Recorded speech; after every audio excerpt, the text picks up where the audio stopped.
LocalBozo.com is proud to have with us as our guest for an exclusive interview, frontman from the band Oleander, Thomas Flowers. Thomas, thanks so much for some time today. Absolutely, man. I got all the time in the world. Thomas, now the new album, Something Beautiful, was released back on April 16th. It's the band's first album in a decade. Let's talk about what's been going on since the band's unofficial hiatus and how this new release came to be. Well, I'll tell you, man, we took time off originally just because we wanted a break. We've been grinding it out for, quite a while. I think we'd just come off of a year when we had put in about 200 days of touring in that year, which was a grind. Decided that we were going to go home and hang with our fam, and it was nice. We just kept extending that vacation. And ultimately, we just decided that we were going to get back into the room. It was time to start writing some material. We did. Within 15 minutes, we had Daylight, which is on the record, and we knew we were up to something special, so we just kept that thing going. When we took a break, bro, we took a break from our obligations with the industry, not necessarily, we didn't break up as a band. Now, a lot can happen in a 10-year span. Talk about how your approach to songwriting has changed and whether or not the sweeping changes in the music industry has affected the way you and your bandmates make music.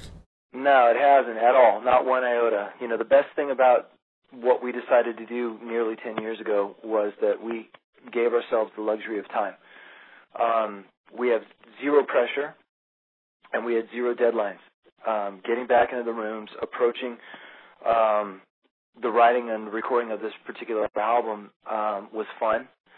We had a blast every minute, every day, and we took all the time that we felt that we needed per song to make each one of them, as strong as possible. We paid a lot of attention to detail with this album, and that's a direct result of the fact that we were doing it on our terms. The songwriting process is still the same for this band. Somebody's got an idea, we work on it together, and little by little, it ends up being a very collaborative effort. So that hasn't really changed at all. I think the musicianship's gotten better. I think that we've learned a lot over the years as a band how to capitalize on each other's strengths, even how to capitalize on each other's weaknesses from time to time as well, and get that all captured in the music. Over the past couple of years, songs like Daylight and Fight have been leaked, but Something Beautiful is the most recent single released as the album finally comes out. What was the concept behind Something Beautiful, the song, and why was that chosen as the album title? I think that song really best reflects kind of where I'm at or where I've been at with the writing of this album. It's, in my daily life, grinding it through, I think we're all just kind of looking for that thing in our lives that we can hold on to, that nobody can take away, that gets us through to the next day. For me personally, it's my wife, it's my children, For other people, it's other things.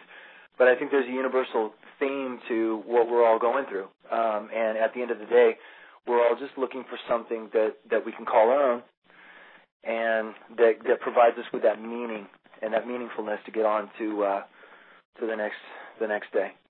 So for us, that song, first of all, it's a badass song. I love it, and every time I hear it, it's kind of a no-brainer. We wanted that to be the first single because we felt like that was a song that best reflects the album, and we wanted it to be a title track. We thought that it lent itself to a lot of interpretation, let's put it that way.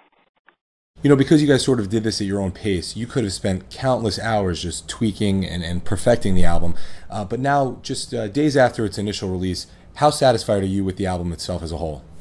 Oh, man, I couldn't be happier. I mean, my God, we've first of all, we've been working with Brian Coleman and Alex at Union Entertainment Group for years, and they've just done a masterful job of preparing the album for the marketplace. And then we signed on with Cobalt Music Group, and they've just been absolutely delightful. We're in great hands. The album is what it is. When we delivered the record to our management, to the label, we knew that we had put together something that if no one else appreciated it, we knew that we loved it. And at the end of the day, that's something that mattered the most to us. So we put our product into their hands, and they've done a great job of marketing, preparing to get this thing out. And I'm just really excited, you know. The next step after it's released is getting on the road and punching people in the mouth. You know, what's nice is that you guys maintain your artistic integrity on this record. The album, it plays like a traditional Oleander record, alternating between the fun and fast-paced to the sort of slow and melodic. How important was it to you to produce the band's traditional sound that's been embraced by your core fans? Well, you know, we didn't really think of it in terms like that. You know, we just got in the room and kind of isolated ourselves, you know, put ourselves into a bubble and then just started playing. I mean, for us being collaborative, one of the positive byproducts is that there's a particular type of sound. If you can say that we have our own sound, then that's the direct result of the fact that when we go into writing, we're not thinking about other people's songs, we're not thinking about trends. We're just getting in a room and we're seeing what we have to work with, and we just, you know, little by little we develop it, and it's ours. As far as the production goes, yeah, man, we took forever, in our opinion, to write it, record it, and produce it, and it was exactly what we wanted to do. In the past, with previous albums, we'd have pressure from labels to get it done in a certain time frame, and we would have, you know, a very short amount of time to knock out as many songs as we possibly could. Get them done, get them ready for the record, get them ready for production. And this opportunity freed us up from all that clutter. You know, it was on our terms, and that's the way that we'll do it in the future too. Thomas, you've got some sporadic dates lined up so far this spring. Can we expect some more extensive dates to be released soon, and what are your plans for this summer? Yeah, we're going to be very busy. There's no doubt about that. We're getting ready to leave in a week for Texas. We're going to do some shows with Bush. We're going to do a headlining show. We're going to run some radio festivals. We got some other things going on. We're going to be at Rock on the Range in May as well. One of the things in coming back after this break, you know, we're a little bit more mature, a little bit wiser when it comes to the business side of the band. We're definitely going to be cautious about what we do as far as touring. Everything costs money, and we have to pay that money back. So when we were younger, we would be satisfied with getting paid with booze and jumping on a bus and going wherever and incurring a debt in the process. And with this album and moving forward, we're going to be much smarter financially about how we tour. So that being said, we do have a lot of offers from some very large bands, currently successful bands in the industry that are putting offers in front of us to go out with them, and we're going to be busy, and we're looking forward to it, man. Getting back on the road, meeting up with old fans, making new fans, that's what it's all about for us right now. Now, Oleander first came to the forefront of the rock scene with 1999's Why I'm Here from the February Sun record, and even Unwind reached a solid level of success, allowing you guys to tour with the likes of Fuel and Seven Dust along the way. With such a run of successful hits under your belt, do you spend much time trying to recreate what you did during those early days? No, look, when you've had success with a song, when you've had success at all, you always wanted to try to duplicate that success, but not necessarily duplicate it in the same fashion with the same sound. For us, of course we're putting this record out to hopefully have success at radio, in charts, with audiences, with fans. That's a no-brainer.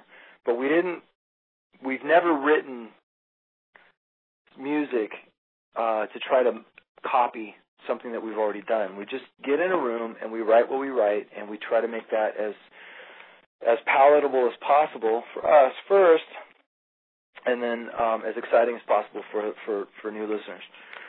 So, you know, yeah, of course we'd like to exceed whatever success we've had in the past, but we didn't write these songs sculpting them around anything else that we've done. Talk about an Oleander live show for us if you can, Thomas. There aren't any dates currently slated for the New York City area just yet, but for people checking out Oleander for the very first time, what's a live concert experience like? Look, first of all, you're going to hear a lot of songs that you probably didn't realize you were familiar with. You are going to get punched in the mouth with a big rock show. We've got 4 albums worth of quality material that we're systematically working in and out of a live set list. It's going to be the best live Oleander performance that you've ever seen. If you've seen us in the past, you're going to be pleasantly surprised when you come out and you see us this time. And you're going to walk away from it wanting to see us again. Speaking from personal experience, I've seen you guys countless times, especially early on in your career, and always left a show pleasantly surprised, always enjoyed myself. I just want to thank you for your time today. Is there anything else you'd like to leave for the readers of localbozo.com? Listen, we would appreciate it greatly if everyone would follow us on our Facebook and our Twitter pages. Facebook is facebook.com/OleanderBand, twitter.com/OleanderBand. Just give the record a listen, pick it up, come see us live. That's all. Fans, Something Beautiful, the brand new album from Oleander, dropped on April 16th. It's a fun, good old-fashioned rock record. Make sure to keep tabs on the band and their upcoming tour dates on oleander.net. And we've been speaking with frontman Thomas Flowers. We're excited for the band, for the new album, and we can't wait to see you guys when you make your way back through New York City. Thomas, thanks so much for your time. Thank you so much. Can't wait to get back, man. Cheers.